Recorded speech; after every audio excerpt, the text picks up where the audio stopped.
Assalamualaikum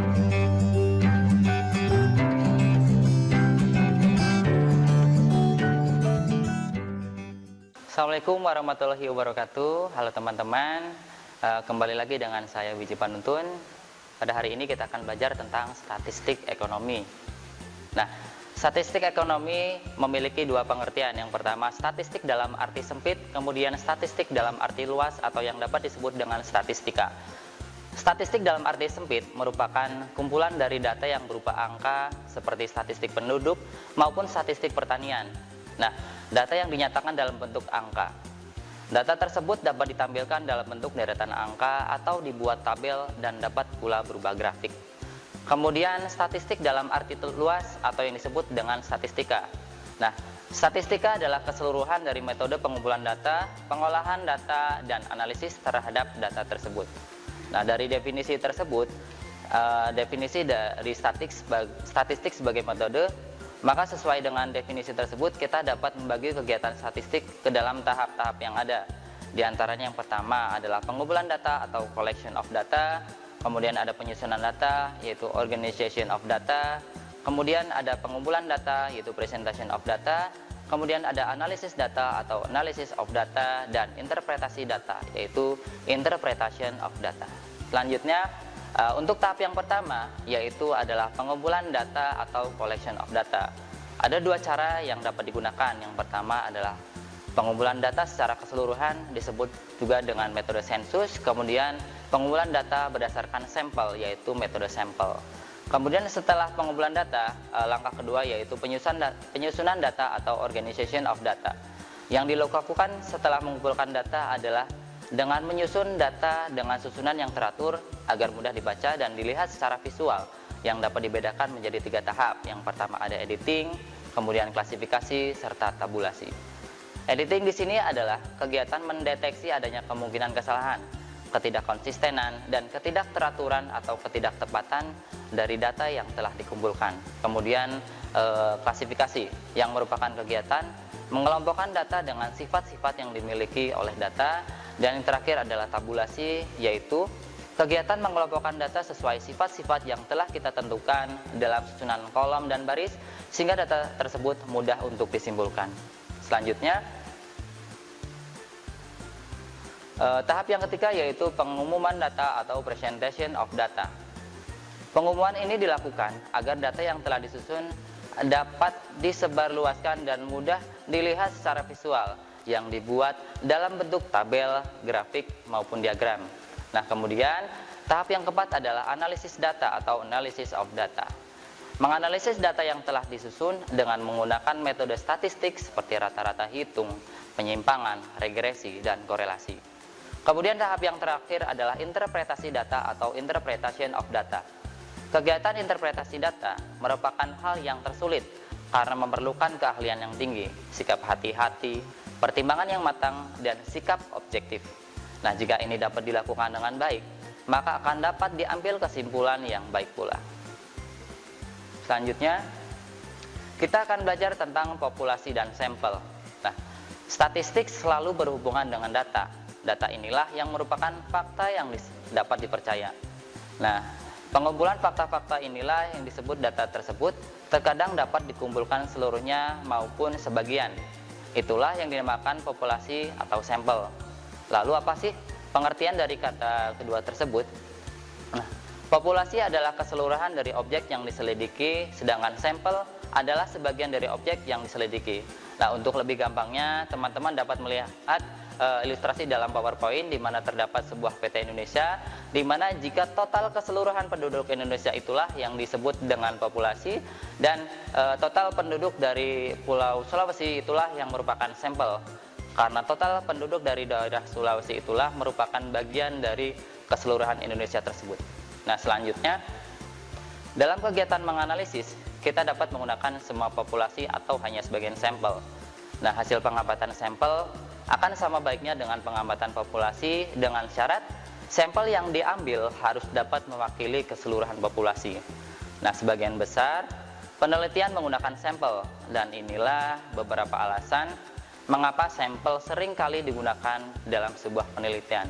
Yang pertama, karena populasi jumlahnya tak terhingga, Kemudian penelitian bersifat merusak, sehingga penelitian tidak dilakukan terhadap semua populasi karena akan merusak semua elemen populasi. Kemudian yang ketiga adalah populasi bersifat homogen dan hasilnya segera dibutuhkan. Jika kita menggunakan sampel, maka hasil yang akan didapat akan lebih cepat. Berbeda jika kita menggunakan sampel semua populasi yang akan memakan waktu lebih lama. Kemudian yang terakhir, karena menghemat waktu, biaya, serta tenaga.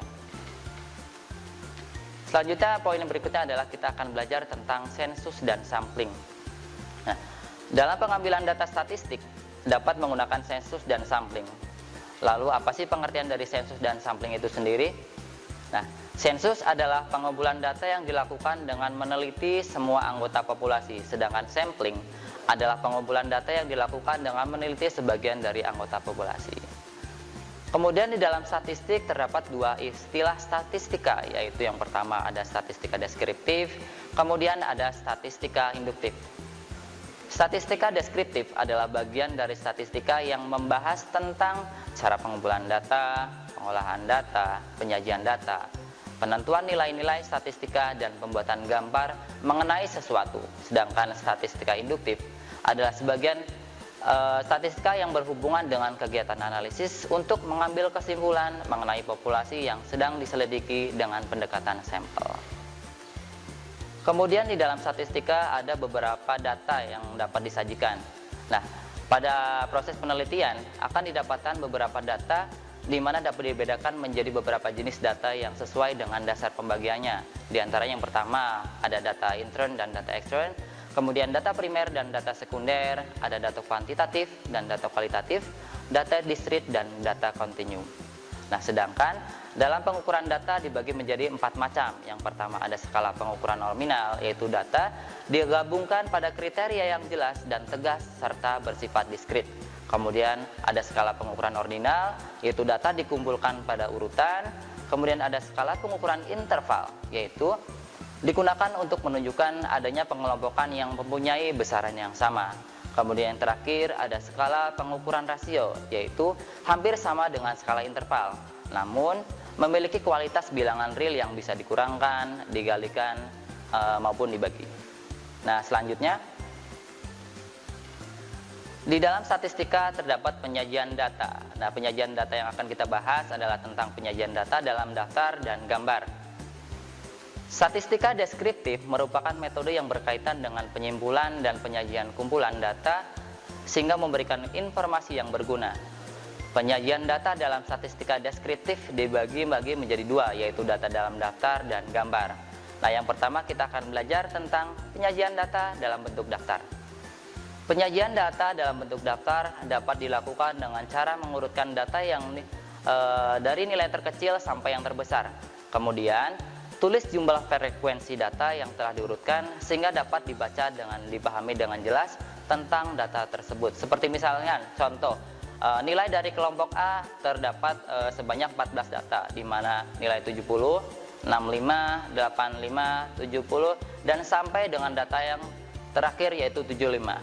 Nah, langkahnya yang dapat kita lakukan yaitu untuk pertama yaitu urutkan data dari yang terkecil sehingga menjadi 65, 70, 70, 70, 75 sampai dengan nilai yang terbesar yaitu 95. Maka setelah itu kita dapat menarik kesimpulan bahwa di dalam kelompok A nilai 65 sebanyak 1, nilai 70 sebanyak 4, nilai 75 sebanyak 2, nilai 80 sebanyak 1, nilai 85 sebanyak 3, nilai 90 sebanyak 2, dan nilai 95 sebanyak 1. Kemudian selanjutnya adalah tentang penyajian data dalam gambar atau dapat disebut dengan piktogram.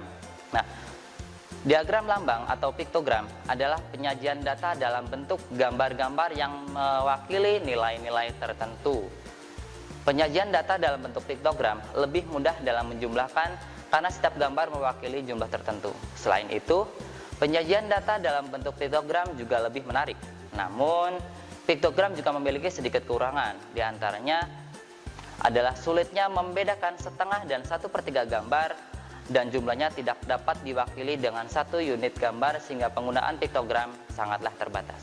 Seperti misal, di dekat rumah Siti terdapat lembaga pendidikan mulai dari TK, SD, SMP, dan SMA. Nah, banyaknya siswa masing-masing jenjang ditunjukkan pada gambar yang dapat dilihat oleh teman-teman pada PowerPoint, di mana terdapat beberapa tingkat pendidikan dari TK, SD, SMP, dan SMA.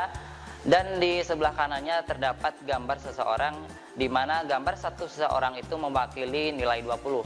Sehingga setelah menganalisa dan mempresentasikan data tersebut, dapat ditarik kesimpulan bahwa banyak siswa TK adalah sebanyak 160 siswa, banyaknya siswa SD sebanyak 180 siswa, banyak siswa SMP sebanyak 100 siswa, dan banyak siswa SMP adalah sebanyak 120 siswa. Selanjutnya, penjajian data dalam daftar distribusi frekuensi. Nah, distribusi frekuensi merupakan suatu keadaan yang menggambarkan bagaimana frekuensi dari gejala atau variabel yang dilambangkan dengan angka itu telah tersalur, terbagi, tersebar, dan terpancar. Dalam distribusi frekuensi terdapat bagian-bagian yang nantinya digunakan dalam membuat tabel distribusi frekuensi, seperti yang pertama ada kelas-kelas, kemudian ada batas kelas, kemudian ada tepi kelas, serta titik tengah kelas. Di dalam distribusi frekuensi juga terdapat interval kelas, yaitu sebagai pemisah antara kelas 1 dengan kelas lainnya. Kemudian ada panjang interval kelas, yaitu jarak antara tepi kelas 1 dan atas dan tepi kelas bawah. Kemudian frekuensi kelas, yaitu banyaknya data yang termasuk ke dalam kelas tertentu dari data acak. Kemudian yang selanjutnya adalah macam-macam daftar distribusi frekuensi. Daftar distribusi frekuensi terdiri dari dua distribusi frekuensi, yaitu kategori dan numerik. Distribusi frekuensi kategori adalah distribusi frekuensi yang mengelompokkan datanya disusun berbentuk kata-kata atau kualitatif. Sedangkan distribusi frekuensi numerik adalah distribusi penyatuan kelas-kelasnya, yaitu disusun secara interval, didasarkan pada angka-angka.